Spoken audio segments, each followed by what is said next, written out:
Assalamualaikum warahmatullahi wabarakatuh dan selamat pagi adik-adik semuanya. Kita akan melanjutkan kuliah anatomi fisiologi manusia 1 ini dengan pembahasan yang baru, yaitu mengenai sistem urinari. Materi dalam sistem urinari ini akan disampaikan dalam 2 kali pertemuan.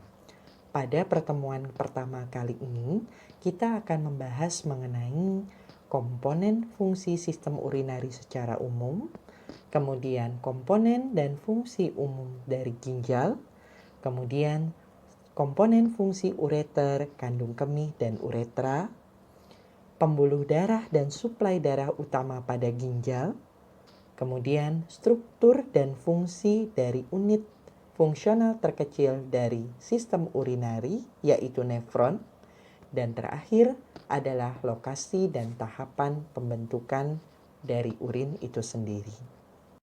Sistem urinari terdiri dari 2 ginjal yang berfungsi untuk memproduksi urin, 2 ureter yang mentransfer urin ke sebuah kandung kemih atau vesika urinaria untuk penampungan sementara urin sebelum urinasi, dan uretra yang mengalirkan urin atau mengkonduksikan urin ke luar tubuh melalui struktur yang kita sebut dengan orifisium uretra externa. Coba adik-adik sejenak melihat gambar di sebelah kanan, identifikasi dari komponen sistem urinari utama maupun komponen tambahan yang ada sesuai dengan nomor yang tertera pada gambar tersebut. Ya, jika adik-adik telah mempelajari terlebih dahulu, kita akan melihat vena renal, vena cava inferior, kemudian kandung kemih, arteri renal, hilum, ginjal, aorta abdomen, ureter, dan uretra pada gambar tersebut.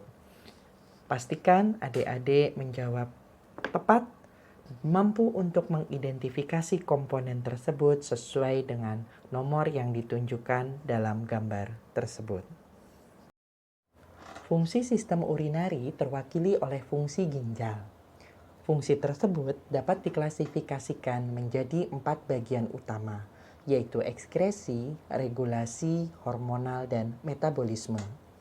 Pada bagian ekskresi, ginjal berperan dalam mengeluarkan produk akhir metabolisme tubuh seperti urea, asam urat, kreatinin, dan mengeluarkan senyawa asing eksogen seperti polutan, xenobiotik, zat tambahan makanan dari tubuh.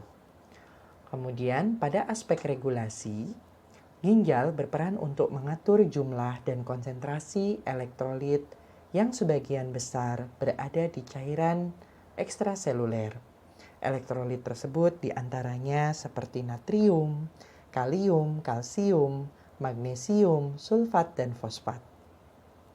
Selain itu, ginjal juga berperan dalam mengatur tekanan darah. Melalui apa? Melalui pengaturan volume cairan yang esensial, juga memproduksi enzim, ya, seperti enzim renin, ya, nanti yang akan berperan dalam meningkatkan tekanan darah dan retensi cairan.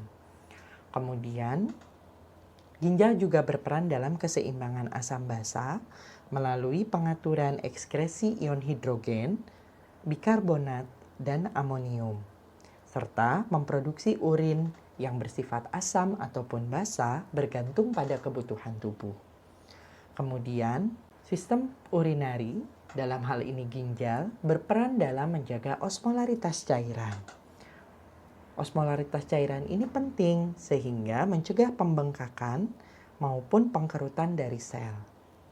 Kemudian, untuk bagian hormonal, ginjal melepaskan eritropoietin yang mengatur produksi sel darah merah dalam sumsum tulang. Selain itu, sebagaimana tadi telah disebutkan, bahwa ginjal memproduksi renin yang berperan dalam mekanisme renin-angiotensin-aldosteron yang meningkatkan tekanan darah dan retensi cairan. Kemudian, ginjal juga berperan dalam metabolisme. Ketika kondisi kelaparan yang sangat ekstrim, Maka, korteks ginjal dapat membentuk glukosa yang nanti akan digunakan oleh medula ginjal dan sebagian glukosa akan masuk kembali ke dalam aliran darah. Selain itu, ginjal juga berperan dalam metabolisme dari vitamin D, yaitu membentuk vitamin D yang aktif.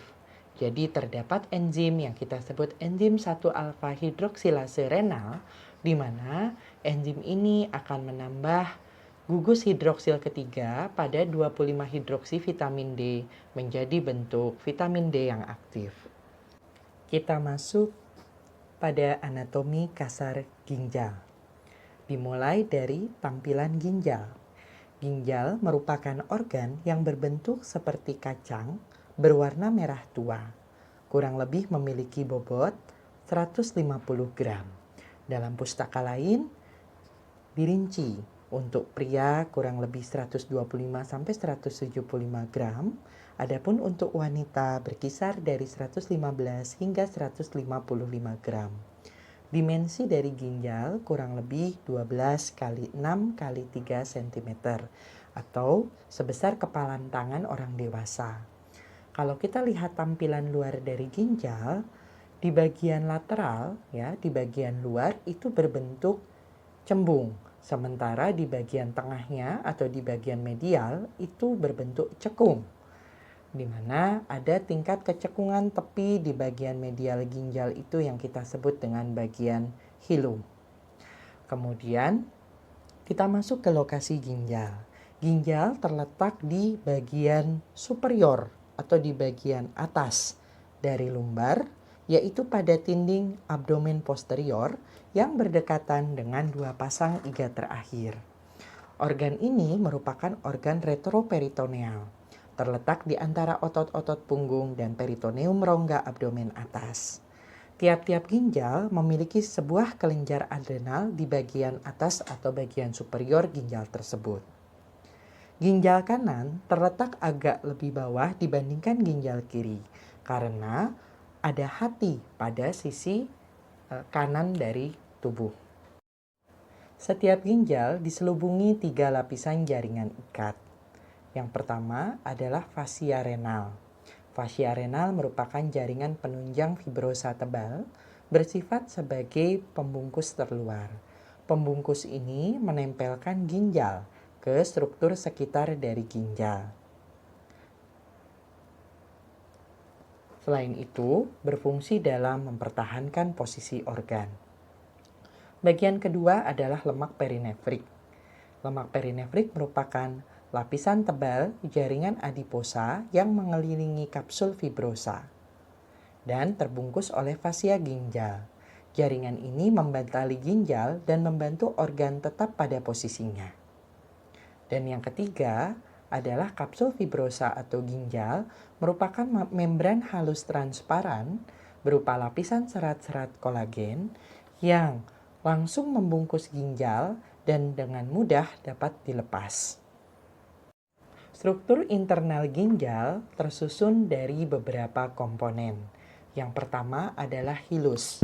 Hilus merupakan cekungan di bagian medial. Kemudian dia merupakan titik masuk arteri renal dan saraf renal, serta titik keluar untuk vena renal dan ureter. Kemudian, bagian kedua adalah bagian sinus renal atau sinus ginjal.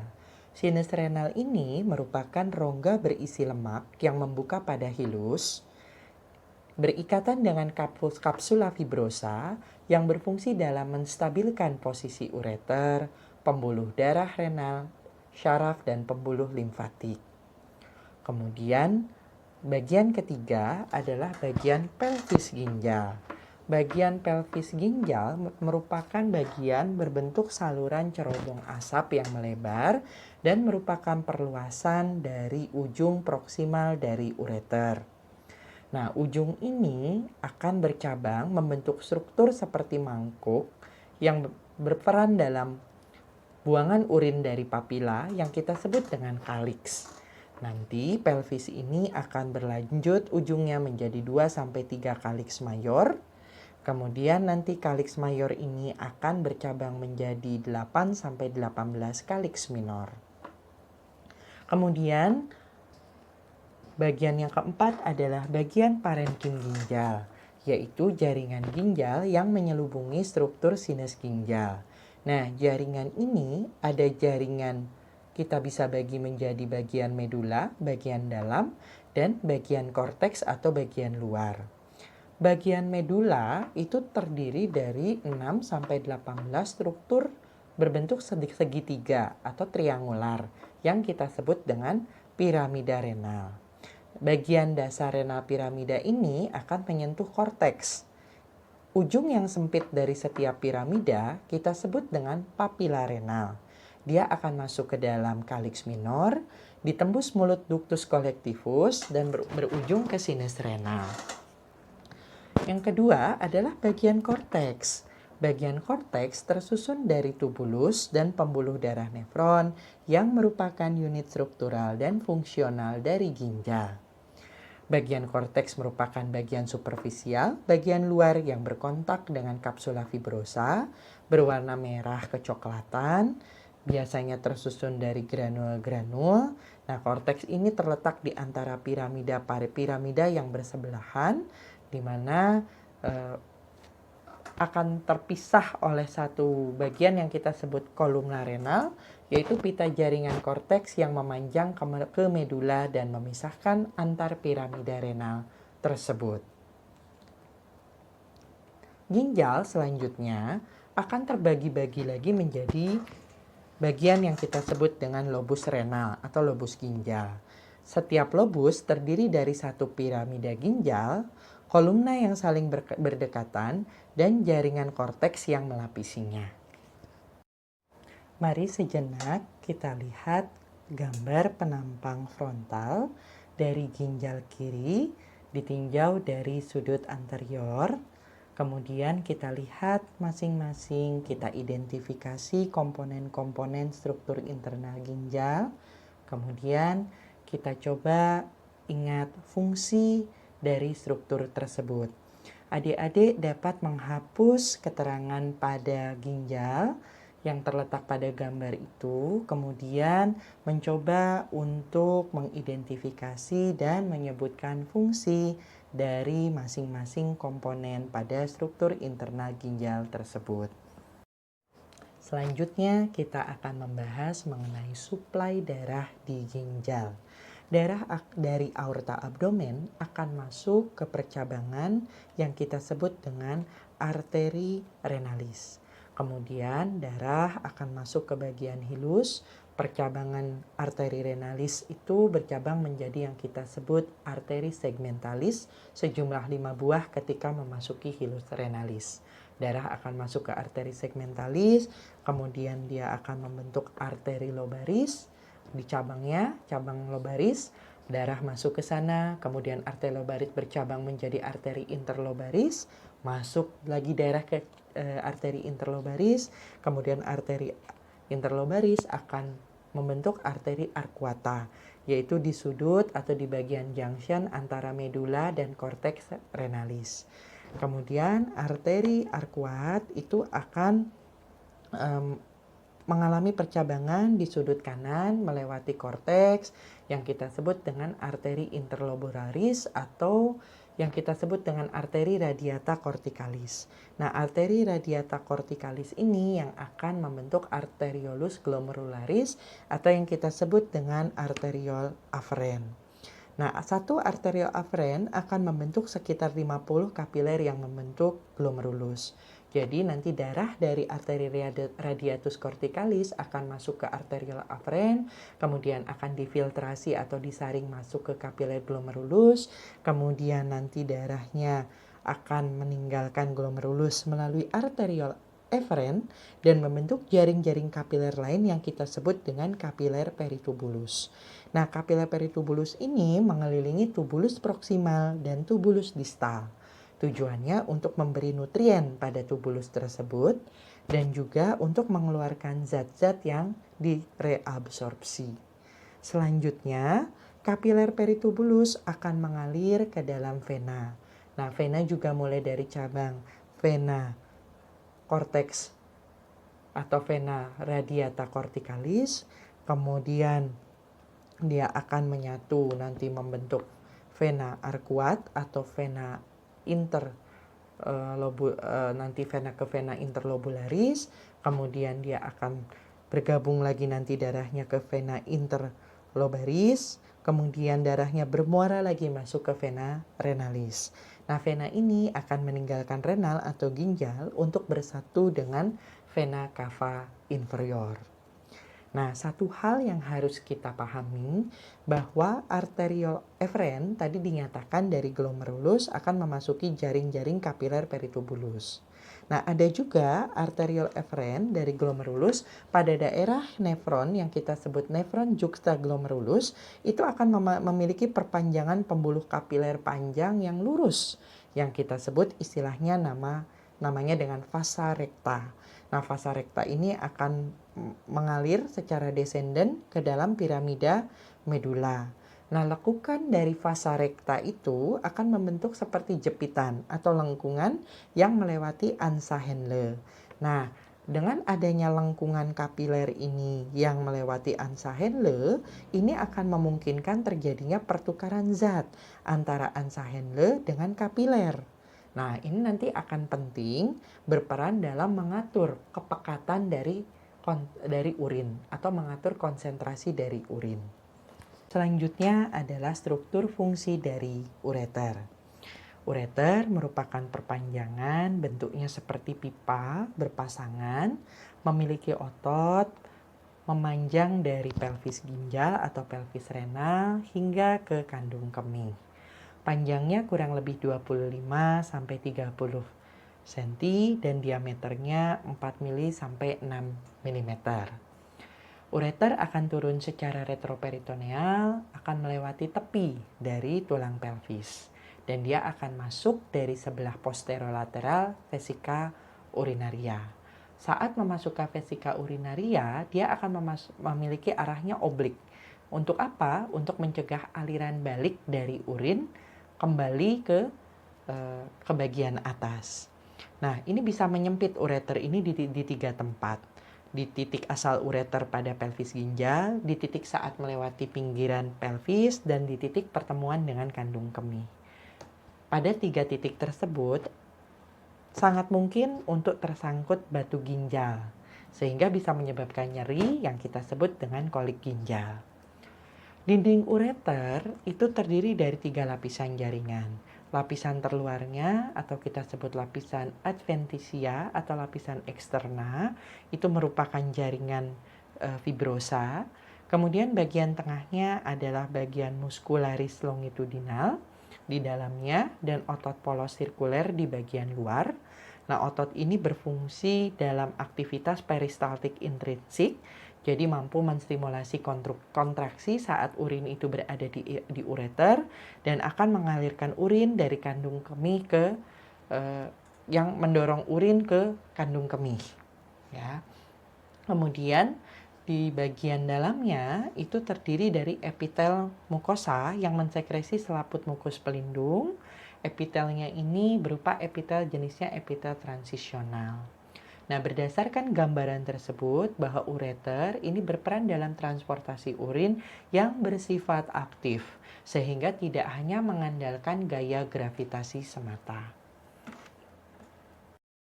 Kita lanjut ke struktur fungsi vesika urinaria. Vesika urinaria atau kandung kemih adalah organ muskular berongga mampu mengembang ataupun mengempis yang berfungsi sebagai wadah dalam penyimpanan urin. Pada pria, kandung kemih terletak tepat di belakang simfisis pubis dan di depan rektum. Adapun pada perempuan, organ ini terletak agak di bawah uterus di depan vaginal. Ukuran organ ini sebesar kacang kenari dan terletak di pelvis saat kosong, dan organ ini bisa berbentuk seperti buah pir dan bisa sampai naik ke umbilikus ketika penuh berisi urin. Umbilikus ini berada di dalam rongga abdominopelvik. Bagaimana struktur dari vesika urinaria? Nah, kandung kemih itu berada di dalam rongga pelvis dengan lipatan-lipatan peritoneum dan kondensasi atau pemadatan dari fasia. Dinding kandung kemih terdiri atas 4 lapisan. Lapisan yang pertama yang kita sebut lapisan terluar atau kita sebut lapisan serosa. Ini merupakan perpanjangan lapisan peritoneal rongga abdominopelvik dan hanya ada di bagian atas pelvik.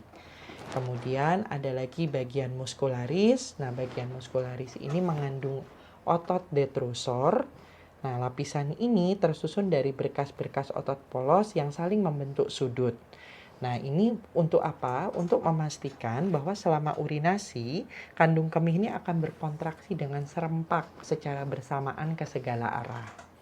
Kemudian ada bagian submukosa.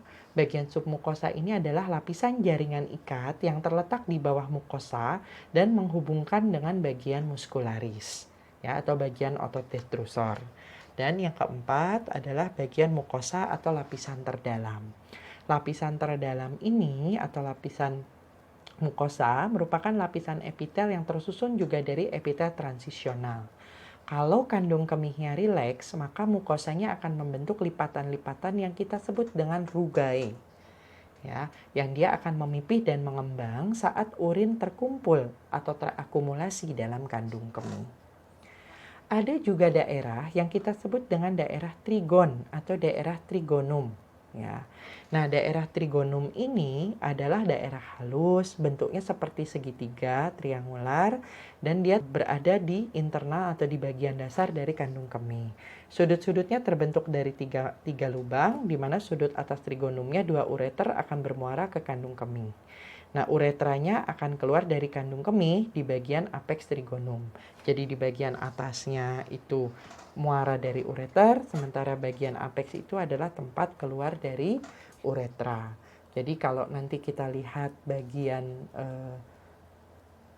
kandung kemih, ada bagian korpusnya, bagian badannya, ada bagian atasnya, bagian leher, dan ada bagian yang bentuknya seperti segitiga yang kita sebut dengan bagian trigon.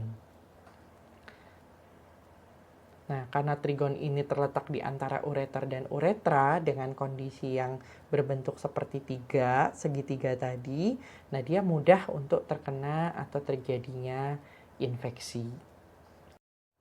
Struktur dan fungsi dari uretra. Uretra merupakan saluran tipis, memiliki dinding otot polos dengan disertai mukosa di bagian dalam yang berfungsi untuk mengalirkan urin keluar dari vesika urinaria dan tubuh. Terjadi perubahan struktur pada uretra, semula pada kandung kemih ataupun ureter. Struktur awalnya adalah epitel sel transisional. Kemudian di sini berubah menjadi epitel squamosa berlapis di ujung akhir. Nah, ini kaitannya untuk mencegah abrasi, kerusakan jaringan ketika urin mengalir dari vesika urinaria ke luar tubuh. Kemudian terdiri dari 2 sphincter, ya, 2 katup di sana, ada serabut otot cincin, ada sphincter internal dan ada sphincter eksternal. Sphincter internal terdiri dari sel-sel otot polos bersifat involunter. Adapun sphincter eksternal terdiri dari sel otot rangka atau otot lurik, mencegah terjadinya mikturisi secara involunter, dibantu oleh otot yang kita sebut dengan muscularis levator ani. Kemudian terdapat perbedaan uretra antara pria dan wanita. Pada pria panjangnya sekitar 20 cm, sementara pada wanita kurang lebih strukturnya 3-4 cm. Pada pria, uretra membawa cairan semen dan urin, namun tidak bersamaan. Tidak pada saat yang bersamaan. Uretra juga pada pria melalui kelenjar prostat dan penis, sehingga bisa kita bagi 3. Bagiannya ada uretra prostatik, jadi uretra yang dikelilingi oleh kelenjar prostat. Uretra ini akan menerima 2 ductus ejakulator yang terbentuk dari penyusunan ductus deferens dan ductus kelenjar vesicula seminalis, dan ini akan menjadi juga tempat bermuaranya ductus dari kelenjar prostat. Jadi lebih ke fungsi reproduksi. Kemudian ada lagi uretra bagian membranosa, ini bagian yang terpendek 1-2 cm, dindingnya tipis. Nah, ini dikelilingi oleh otot rangka yang tadi kita sebut sphincter eksternal. Dan ada lagi uretra cavernosa atau urina penil atau spong. Nah, ini merupakan bagian yang terpanjang dan ini menerima ductus kelenjar bulbo uretrus dan merentang sampai ke bukaan uretra eksternal atau orificium uretra eksternal pada ujung penis. Nah, sebelum mulut penis, uretranya akan membesar membentuk satu pelebaran yang kita sebut namanya fossa navicularis, dan uretra cavernous ini dikelilingi oleh corpus spongiosum, yaitu kerangka ruang vena yang cukup besar. Adapun uretra pada perempuan ini ukurannya pendek, sekitar 3-4 cm. Nah, ini salurannya membuka keluar tubuh melalui bukaan uretra eksternal yang terletak di antara klitoris dan mulut vaginal. Nah, kelenjar uretra ini homolog dengan kelenjar prostat pada laki-laki. Nah, ini akan bermuara ke dalam uretra. Nah, implikasinya apa dari perbedaan struktur ini? Nah, biasanya untuk laki-laki itu lebih jarang untuk mengalami yang kita sebut dengan sistitis atau peradangan pada kandung kemih yang biasanya diakibatkan oleh infeksi bakteri seperti Escherichia coli. Kenapa? Karena strukturnya menjadi lebih panjang dibandingkan dengan perempuan, di mana biasanya perempuan bisa terkena dari kontaminasi feses. Selanjutnya, kita akan membahas komponen tubulus uriniferus yang merupakan komponen struktural utama dan unit fungsional dari ginjal. Tubulus uriniferus terbagi menjadi dua bagian utama. Yang pertama, nefron yang berperan dalam pembentukan urin, dan bagian kedua adalah ductus collectivus atau colligentes yang berperan dalam pemekatan urin. Kita mulai dengan komponen nefron, bahwa setiap nefron memiliki satu komponen vaskuler atau kapiler dan satu komponen tubuler. Glomerulus merupakan bagian dari komponen vaskuler, terdiri kuntum kapiler yang berbentuk bola yang menyaring plasma bebas protein ke dalam komponen tubulus. Sebagaimana yang kita telah pelajari dalam suplai darah di ginjal, bahwa setiap glomerulus akan mendapatkan arteriole afferent yang berperan untuk membawa darah ke glomerulus dan disaring melalui kapiler glomerulus. Bagian yang tersaring akan masuk ke dalam komponen tubulus. Adapun darah yang tidak tersaring, maka akan masuk melalui arteriole efferent yang akan membawa darah dari glomerulus untuk selanjutnya masuk ke kapiler peritubulus yang berperan dalam mendarahi jaringan ginjal yang terlibat dalam pertukaran dengan cairan di lumen tubulus. Untuk selanjutnya, darah akan dikeluarkan melalui sistem vena dan bermuara di vena cava inferior. Kita sejenak melihat struktur dari glomerulus, bahwa glomerulus itu dikelilingi oleh kapsul epitel yang berdinding ganda, berbentuk seperti cawan, yang ia akan masuk ke dalam komponen tubuler yang kita kenal sebagai kapsul Bowman. Kapsul Bowman berperan dalam pengumpul filtrat glomerulus.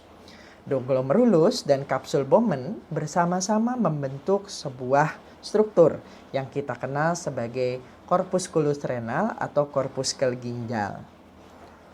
Lapisan visceral dari kapsul Bowman adalah lapisan internal epitelium. Sel-sel dari lapisan internal ini dimodifikasi menjadi struktur yang kita sebut dengan podosit, sel seperti kaki.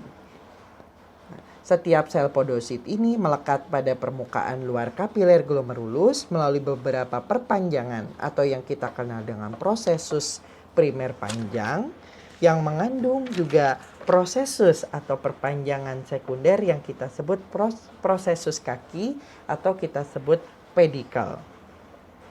Masing-masing pedicle ini atau perpanjangannya ini saling berinterdigitasi atau saling mengunci dengan prosesus yang sama yang berasal dari podosit tetangga. Ruang-ruang sempit antar pedicle yang saling mengunci ini disebut dengan filtration slit atau pori-pori dari celah yang lebarnya sekitar 25 nanometer. Setiap pori ini akan dilapisi oleh selapis membran tipis yang memungkinkan aliran molekul dan menahan aliran molekul yang lain. Yang kedua, bahwa kapsul Bowman sendiri punya lapisan parietal. Nah, lapisan parietal ini yang membentuk tepi terluar dari korpus ke ginjal. Nah, pada kutub vaskulernya, arteriol aferen masuk ke glomerulus dan arteriol eferen akan keluar dari glomerulus. Sementara pada kutub urinarius korpus ke ginjal, glomerulus akan menyaring aliran yang masuk dan masuk ke dalam darahnya ke tubulus contortus proximal dari yang telah tersaring. Itu komponen vaskuler. Selanjutnya kita masuk ke komponen tubuler. Tadi sudah dijelaskan bahwa komponen tubuler sebenarnya adalah tabung berongga berisi cairan yang dibentuk oleh satu lapisan epitel kontinu dari pangkal glomerulus hingga berujung di pelvis ginjal. Dibagi beberapa segmen. Dimulai dari kapsul Bowman tadi, pelipatan dinding rangkap yang melengkapi glomerulus untuk mengumpulkan cairan dari kapiler glomerulus, ya. Kemudian nanti masuk ke bagian yang kita sebut tubulus proksimal, ya. Tubulus proksimal di sini terjadi reabsorpsi dan sekresi yang tak terkontrol dari bahan-bahan tertentu seperti air, ion dan larutan. Kemudian akan masuk di sini di bagian contortus proximal ini panjangnya 15 mm, cukup berliku, permukaannya terdapat sel-sel epitel kuboidal. Nah, dengan mikrofili. Ya, kalau kita masih ingat dulu ada yang kita sebut struktur yang kita sebut brush border. Nah, ini akan memperluas area dari permukaan lumen. Kemudian akan masuk di bagian selanjutnya yang kita kenal dengan loop of Henle atau ansa Henle. Nah, tubulus contortus proximal ini akan mengarah ke bagian ansa Henle yang masuk ke dalam medula atau kita kenal dengan pars descendens, ya, dari korteks yang mengarah ke arah medula, membentuk lengkungan jepit yang tajam atau seperti lekukan dan membalik ke atas membentuk yang kita sebut bagian namanya pars ascendens.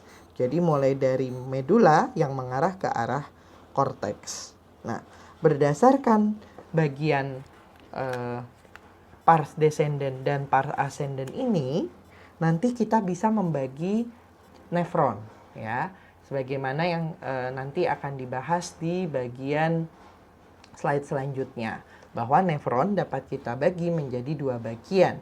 Ada nefron kortikal dan ada nefron juxtamedularis. Nefron kortikal yang menyusun 85% dari seluruh nefron itu berada di bagian terluar korteks. Nefron ini punya lekukan pendek yang memanjang ke sepertiga bagian atas dari medula. Adapun ada lagi yang kita sebut dengan nefron juxtamedular. Nefron juxtamedular ini terletak di dekat medula. Nefron ini punya lekukan panjang yang menjulur ke dalam bagian piramida dari medula. Di ansa Henle ini juga, ya, fungsinya apa? Membentuk gradien osmosis di medula ginjal. Yang penting bagi kemampuan ginjal untuk menghasilkan urin dengan beragam konsentrasi. Kemudian nanti filtrat akan masuk ke bagian yang kita sebut tubulus distal atau tubulus contortus distal. Bagian ini sangat berliku, panjangnya sekitar 5 mm dan membentuk segmen terakhir dari nefron. Di sepanjang jalurnya, tubulus ini bersentuhan dengan dinding arteriol aferen. Bagian tubulus yang bersentuhan dengan arteriol mengandung sel-sel yang termodifikasi. Nah, sel-sel ini yang kita sebut dengan makula densa. Makula densa ini berperan sebagai kemoreseptor dan distimulasi oleh penurunan ion natrium. Dinding arterial aferen yang bersebelahan dengan makula densa ini punya sel otot polos yang termodifikasi yang kita sebut dengan sel juxtaglomerular atau sel JG. Sel ini distimulasi melalui penurunan tekanan darah untuk nantinya memproduksi renin. Makula densa, sel juxtaglomerular, kemudian ada yang kita kenal dengan sel mesangium, akan membentuk satu struktur yang kita sebut aparatus juxtaglomerular yang berperan dalam kontrol fungsi ginjal sekaligus dalam pengaturan tekanan darah. Di sini apa yang terjadi? Selain pengaturan tekanan darah, ada reabsorpsi terkontrol, mulai dari natrium, dari air, dan juga lebih dominan adalah sekresi, baik sekresi kalium dan sekresi asam atau sekresi ion hidrogen. Kemudian setelah memasuki bagian nefron, maka urin akan masuk ke dalam ductus colligentes ya atau ke ductus collectivus sebagai ductus pengumpul. Nah, setiap tubulus pengumpul ini berdesenden atau mengarah ke arah di bagian korteks dan mengalir ke sejumlah tubulus contortus distal. Tubulus pengumpul ini akan membentuk ductus ya. Ductus pengumpul yang besar dan lurus membentuk suatu saluran yang lebih besar dan mengalirkan urin ke dalam kaliks minor. Kaliks minor lalu ke kaliks mayor dan akhirnya akan masuk ke bagian pelvis ginjal. Nah, pelvis ginjal ini urin akan dialirkan ke ureter yang mengarah ke kandung kemih yang selanjutnya akan dikeluarkan keluar bagian tubuh melalui uretra. Selanjutnya, pada 3 slide berikut ditambahkan mengenai aspek histologis dari nefron sebagai kelengkapan dari penjelasan sebelumnya. Kita lihat pada korpuskula renal. Salah satu karakteristik histologis yang penting adalah memiliki struktur yang kita sebut dengan sel mesangial. Apa itu sel mesangial? Sel pendukung yang berada di antara kapiler.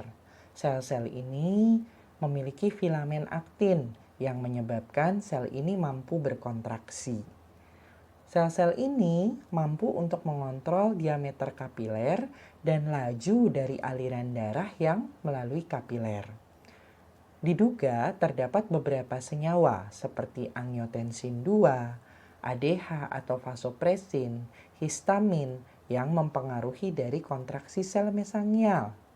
Beberapa penelitian juga menunjukkan bahwa sel ini berperan dalam pembuatan renin. Kita lihat bagian korpuskula renal berfungsi utama dalam filtrasi plasma darah. Kemudian selanjutnya pada bagian tubulus contortus proximal. Tadi sudah dinyatakan bagian yang penting adalah di bagian permukaan apikalnya memiliki epitel kuboidal sederhana yang dilengkapi dengan adanya mikrofili.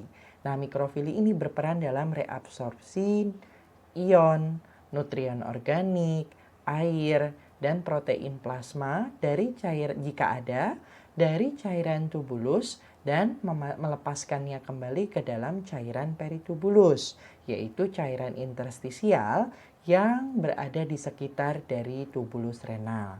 Nah, senyawa yang diabsorpsi dalam cairan peritubulus ini akan masuk kembali ke dalam bagian darah kita. Ya, makanya fungsi utama dari PCT adalah reabsorpsi. Meskipun sel epitel mampu juga mensekresi senyawa tertentu ke dalam lumen tubulus renal, hanya saja dalam jumlah yang lebih sedikit. Kemudian kita lihat lagi di bagian loop of Henle atau loop nefron atau ansa Henle. Tadi sudah dinyatakan ada bagian pars descendens dan ada bagian pars ascendens. Nah, masing-masing pars descendens dan ascendens ini mengandung bagian yang kita sebut bagian tebal dan bagian tipis. Yang disebut tebal tipis di sini bukan mengacu pada diameter lumennya, tapi tinggi dari epitelnya. Nah, bagian tebal ini memiliki epitel kuboidal, sementara bagian tipisnya dilapisi dengan epitel squamosa. Nah, nanti di sini akan dijelaskan bahwa di pars descendens itu reabsorpsi air dari tubulus cairan. Sementara di pars ascendens itu akan membantu dalam pembentukan gradien konsentrasi dari medula. Ya.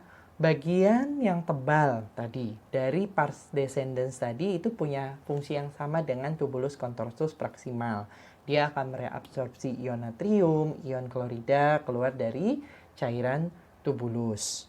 Ya, sementara bagian yang ascendens itu impermeable terhadap air. Namun secara pasif dan aktif mampu untuk mengeluarkan natrium dan ion klorida dari cairan tubulus. Adapun bagian ascendens yang tipis itu permeabel terhadap ion natrium yang akan berdifusi ke sekitar dari cairan peritubulus. Sementara bagian tebal dari yang ascendens ya, dia akan secara aktif mentransport natrium serta ion klorida keluar dari cairan tubulus. Cukup banyak ya pergerakan yang terjadi di sini ya. Nah, efek dari pergerakannya ini sebagaimana yang sudah pernah dijelaskan sebelumnya di dalam medula renal ya, itu nanti akan menyebabkan pembentukan gradien konsentrasi di bagian medula ya. Itu kurang lebih di bagian Ansa-Henle. Kemudian di bagian tubulus contortus distal yang harus dicatat diantaranya adalah terdiri dari sel-sel kuboidal dengan sedikit mikrofili. Nah, fokusnya memang lebih ke arah fokus sekresi, bukan fokus reabsorpsi. Meskipun terjadi di sini reabsorpsi ion natrium, ion kalsium, tapi sebagian besar mulai dari sekresi asam, amonia, sekresi obat itu dilakukan di sini. Kemudian reabsorpsi yang terjadi pun reabsorpsinya bukan reabsorpsi yang tak terkontrol sebagaimana yang ada pada tubulus contortus proximal, tapi reabsorpsi di sini lebih ke arah reabsorpsi selektif.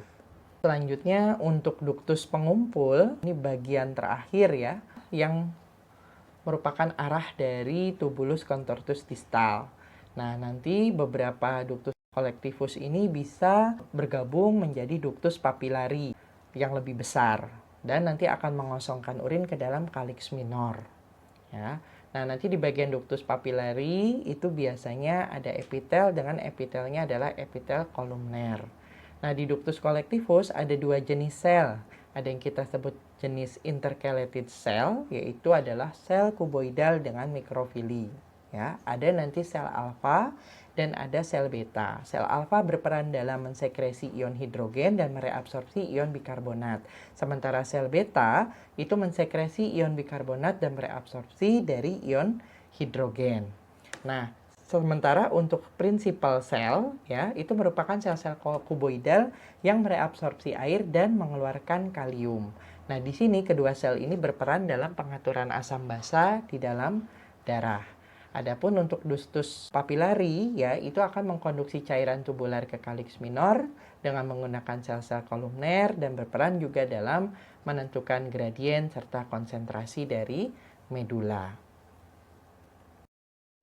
Pada tubulus uriniferus terjadi juga 3 proses dasar dalam formasi urin atau pembentukan urin.